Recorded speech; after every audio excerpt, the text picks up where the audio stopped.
my connection now. A feeling in my soul, it's beyond the reach of most mere mortals. Take a stand. So remember, no surrender. My defining moment. I will stand up, overcome my past. This is different to the end. If it takes forever, no surrender. Now or never, my last stand.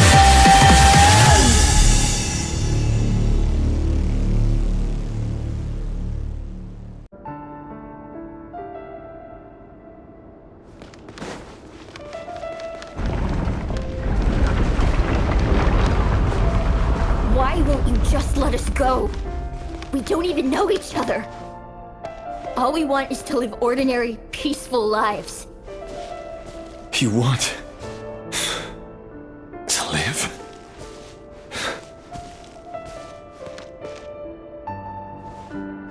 Yes. I just want to go on living. Is that really such an unforgivable crime?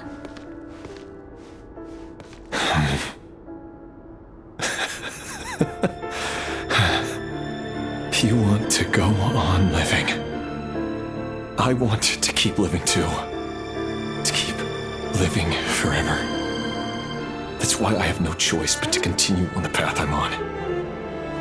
If only some savior would suddenly swoop down and change the way the world is. Too bad that's not going to happen.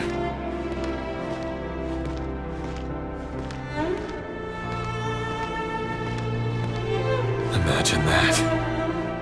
If there really were such a person, you and I wouldn't be standing here like this, would we?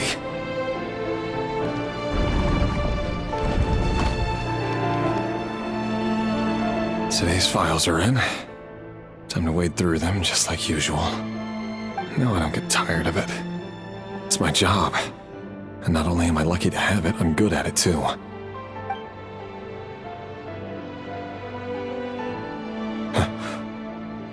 Wait. That's... Thalindis? No. No! No! Why? But you bear no mark of the Crimson Moon! How could you possibly have anything to do with them? It cannot be! A diluted bloodline. Carefully concealed. I see it now. You've been living in the shadows just like me. What a fool I've been. Numbing myself with talk of justice. Even imagining my friends would back me up. But in the end, Irminsul. Finster King! How far are you going to take this? From the direct bloodline to secondary offshoots? And then what? Today it's the descendants of the Crimson Moon. Who will it be tomorrow? Will you not rest until everyone down here is dead? No. This cannot go on. This is where it ends.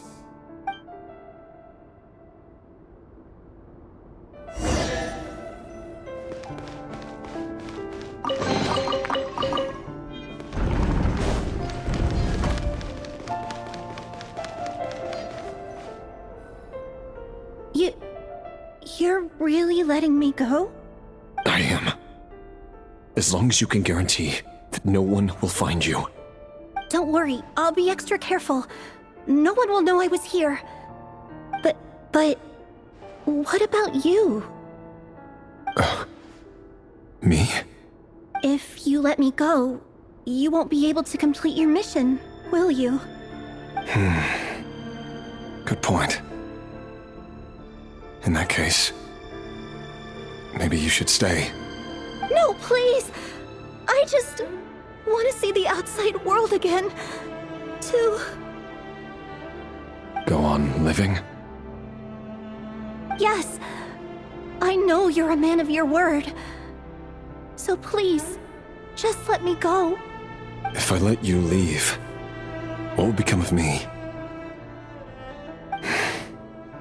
Just kidding. Go, now. But remember, don't let anyone know you were caught. We'll be seeing each other again very soon if you do.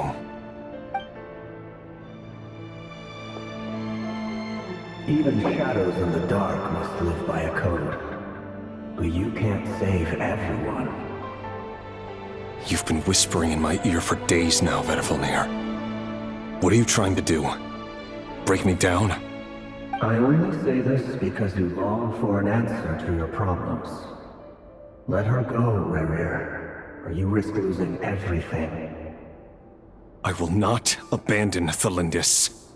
Then you'll need a little more vigilance and a lot more power. The world is changing, Rerir. Keep your eyes peeled for your moment of opportunity. That voice used to be so unclear. But now I know exactly whose it is. It's Vedifilnir.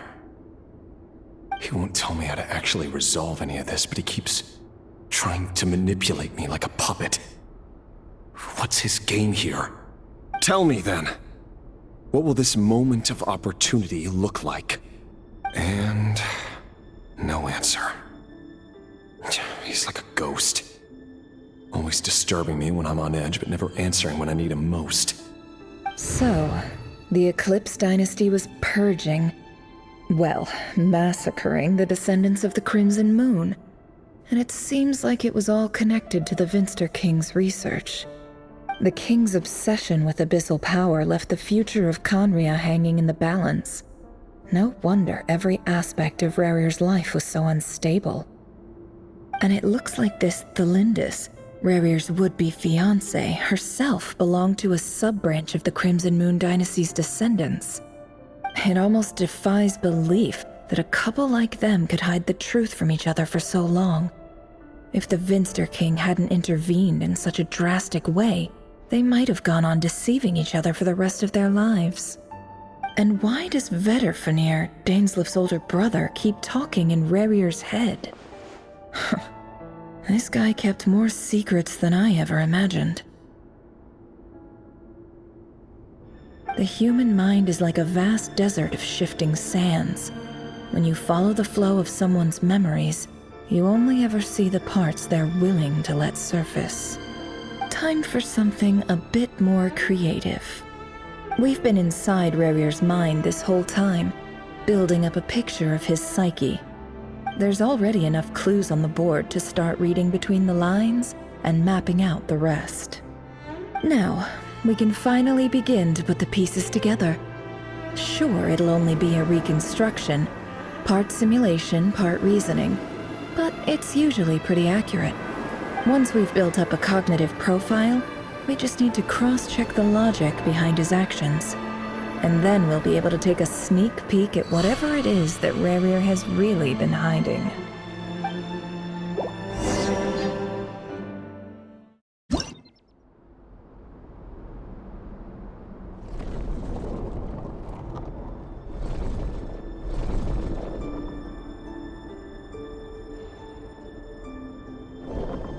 Rerir, are you there?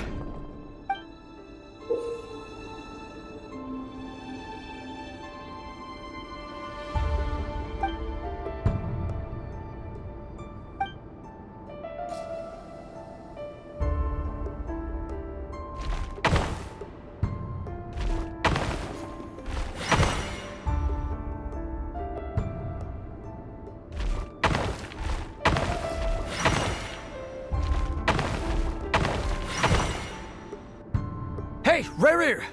Come out, it's urgent! Dane? What's wrong? Quick, come with me. I'll explain everything once we've met up with the others. Okay. I'll come. But Thelindis is still over at the Universitas. I'll need to leave her a note. All right then, but make it quick. I've never seen Dane so worked up before. Whatever this is, it must be big trouble.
Well, this is a nice change, meeting you all at this hour. When men and women of ambition can speak face to face in broad daylight, I say that's a big step forward for our dear Conria. Don't be ridiculous. We do not fear the day. Why would we seek refuge in the night? You might ask your blade that same question. I'm told it prefers the cover of darkness. The word on the street is that Sir Elegy only strikes when he has an unfair advantage. But that is patently false. I see you're missing an arm and a leg. Surely only a fair fight could explain that. If this is your way of offering me replacement limbs, believe me, I'll take them. Oh, we can certainly discuss that. With bioalchemy, anything is possible. Assuming I have your full support in my research. Lunatic. Roptatir, what brings you here? Why, Dainsleif, of course. He invited me. Please, cast aside your apprehensions, Miss Rhindaughter. Whatever the rumors may say, I am but a humble servant of the king, and I can assure you he affords me no greater convenience than he does you.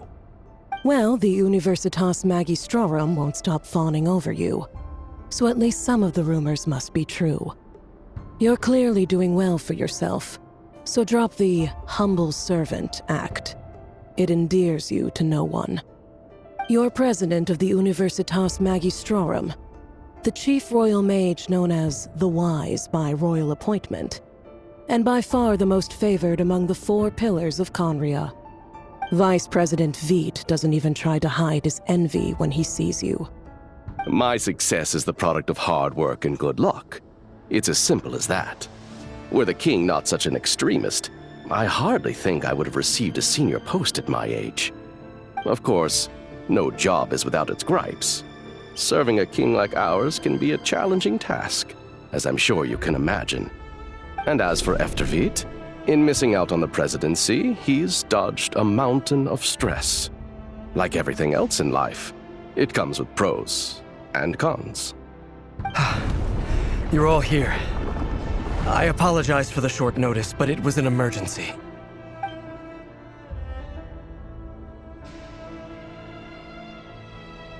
You must be Rerir. Mr. Elegy.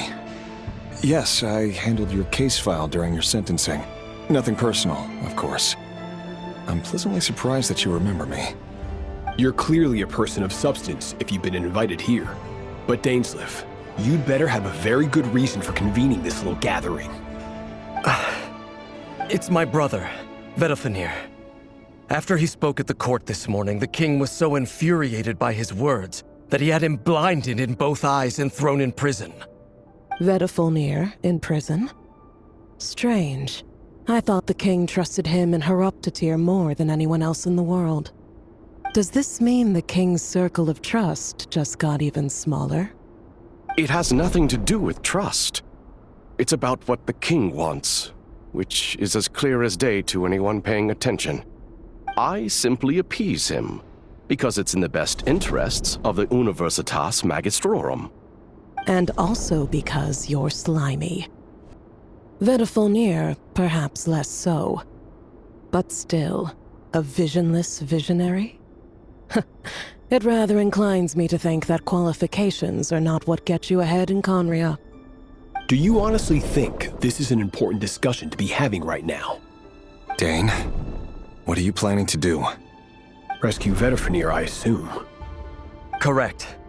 It will mean storming the palace by force. Tonight. I need all of you on my side. That's far too dangerous.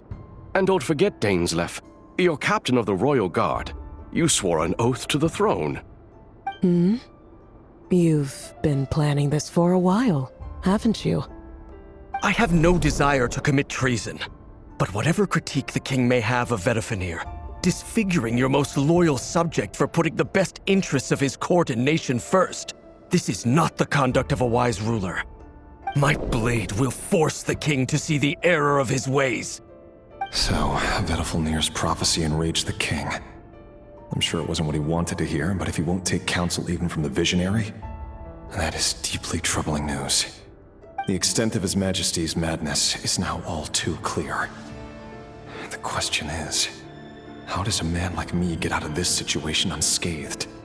You have noble ambitions, Dane, but I'm afraid they don't do much for a guy like me. I'm not interested in saving the world. All I want is a letter of pardon. A letter of pardon? For whom? Thelindis? The chances of the Finster King issuing a pardon for anyone connected to the Crimson Moon seem vanishingly slim.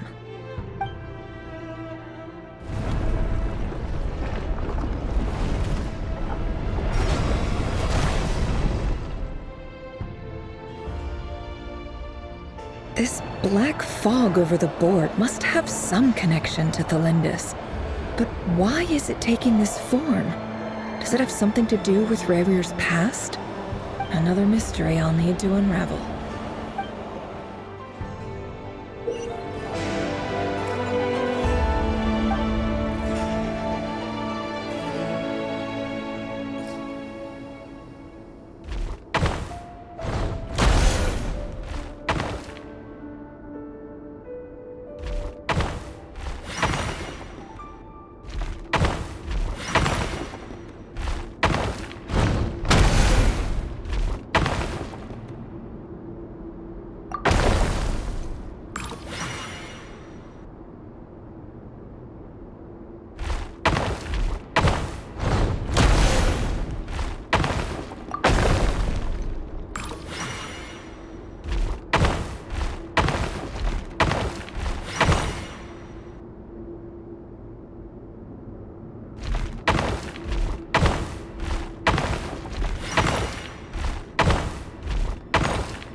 Author Thelindis.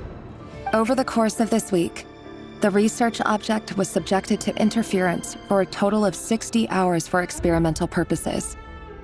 The results are as follows. Research dating back to the Crimson Moon dynasty has established 2 points regarding moon marrow. Firstly, its origins have something to do with a god's power. Secondly, it serves as a portal to an as-yet indeterminate location. Moon marrow can thus be defined as a spatial gateway. However, there are a number of hurdles to overcome before we can answer the question of where it leads to. To start with, opening the gateway requires a specific power source, which the relevant literature indicates. An enormous amount of power is then required to keep the gate open. Currently, the total power output of our instruments remains in the single digits. To make matters worse, I am now the only staff member remaining in the Moon Marrow lab. The Universitas Magistrorum recently decided to move most of its personnel into abyssal energy research, which has stymied all Crimson Moon-related projects. This is not a wise move. I have always maintained that placing all our hopes in a single source of power is risky, especially one as poorly understood as this. As well as making ourselves overly reliant on a single resource, we are neglecting other promising technologies. I apologize if this comes across as disrespectful. But as a Moon Marrow researcher, I desperately want to see the world beyond the gateway. If we really made it there one day, what would we find? And how would we go about taming the unknown? My imagination is endlessly fueled by questions such as these.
This is for you. I heard you're gonna leave the city with your parents. Thelindis, did you hear about what happened? I've heard nothing. Rerir got back very late last Friday, and he was acting a little unusual, but he slept pretty well, so I'm guessing whatever he did was a good deed. You never saw him, and I don't know what he did. And this conversation never happened. You understand? What if he finds out that you pried into his secrets? Don't be silly. I don't know what secrets he does or doesn't have. All I know is he's just a normal guy who happens to run some errands for the king. Are you scared of him? I don't know. The Rerir I know doesn't match the person you all describe. Logically, I should be scared of him. And yet, I don't want to lose him. But enough about that. You should get going, and be careful with the package I gave you. Keep it secret. Keep it safe. What's in it? A piece of the moon. All you need to know is that as long as you keep it safe, then in the future, everyone will be able to see a red moon. A red moon? You mean our moon? That's right. Our moon. Promise me you'll look after it. I promise, Thelindis. The Crimson Moon bloodline will never die out. Its light, the color of blood, will become like a fire that flows in our veins, no matter how long it takes.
Hurry, everyone, and stick to the plan.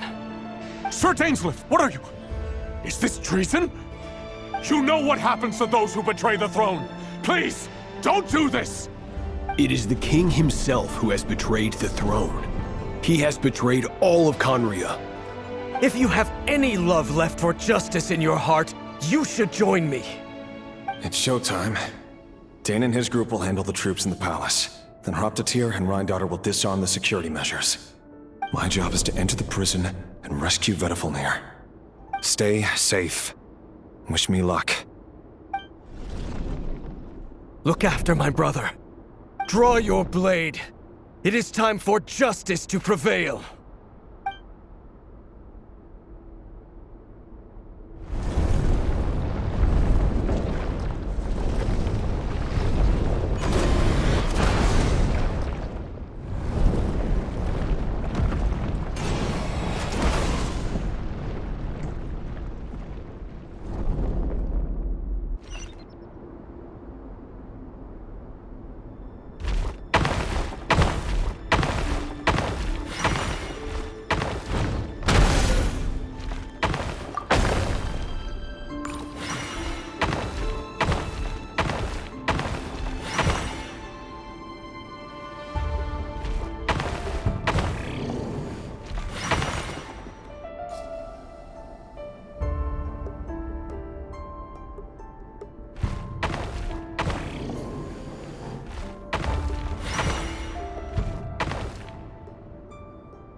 And the smell is abominable. Clearly, the king doesn't allow his prisoners a single shred of dignity. This is dire. Found you. Hello, Mr. Vedifalnir. Ah, it's you. Surprised? Oh, wait. I guess surprise isn't an emotion that prophets feel very often. I certainly felt some surprise in the moment when I was blinded. Surprise at the king's sheer ignorance. Surprise at just how unfairly this world responds to words of earnest remonstration. I'm curious. What did you prophesize this time? It wasn't a prophecy. It was a word of warning. Someone had to say it. The king has forsaken all reason in pursuit of his obsessions. I simply told him that if he continues on this path, Conria will surely fall. But he didn't listen. Worse still, he stabbed you in both eyes and locked you away. Dane asked for my help. The court is in complete chaos now, but I'm sure you predicted that. Everything is transpiring as I foresaw, yet I am powerless to change it. Fate is an immutable force. I can but lament as the inevitable unfolds. I do wonder whether giving a man the power to see the future does nothing more for him than slowly crush his spirit. Forgive my curtness, Vedifalnir, but the king did not suddenly turn on you today. His suspicions have been brewing for a long time. You can't have wisdom beyond the reach of your fellow man without attracting his fear and suspicion. There are things the king does not want to see. So, he doesn't want you having visions of them either. He blinded you because he thought this would make the visions stop. He wasn't entirely wrong. I did indeed lose my power to see the future. Right up until... Until what? Just now. I believe I saw something new.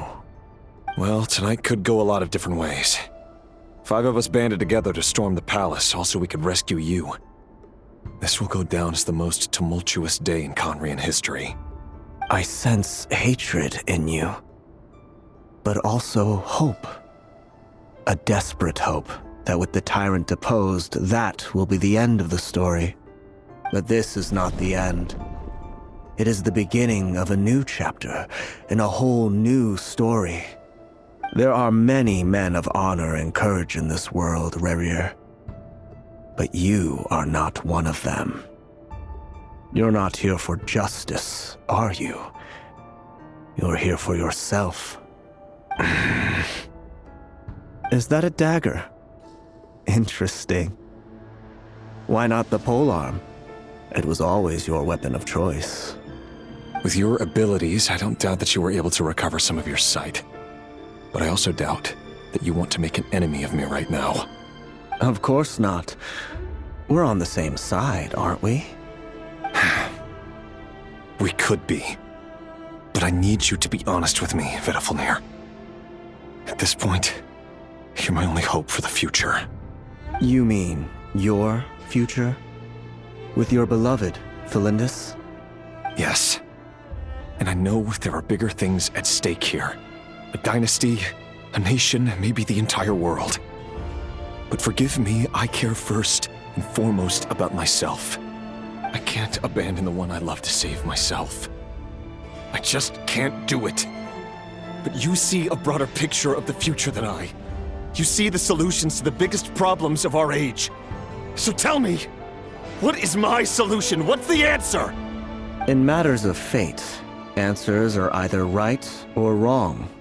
What will be and what will not. Maybe you are willing to pay a certain price in the pursuit of happiness, but unfortunately, fate does not negotiate. That is the cruelest thing about fate. It is unmoved by your sacrifices. That can't be true.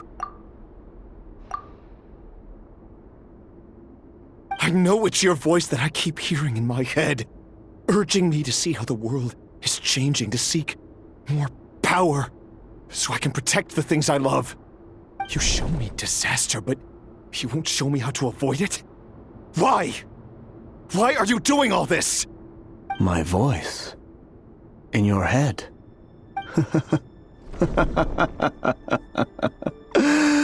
So, you hear it too? The voice that steals your mind, gains your trust, and drives you crazy. It turns out that we are not so different, you and I. Vedifalnir just broke into the strangest smile I've ever seen in my life, as if he'd discovered some monumental secret. But then he suddenly switched to looking extremely weary. Very well then.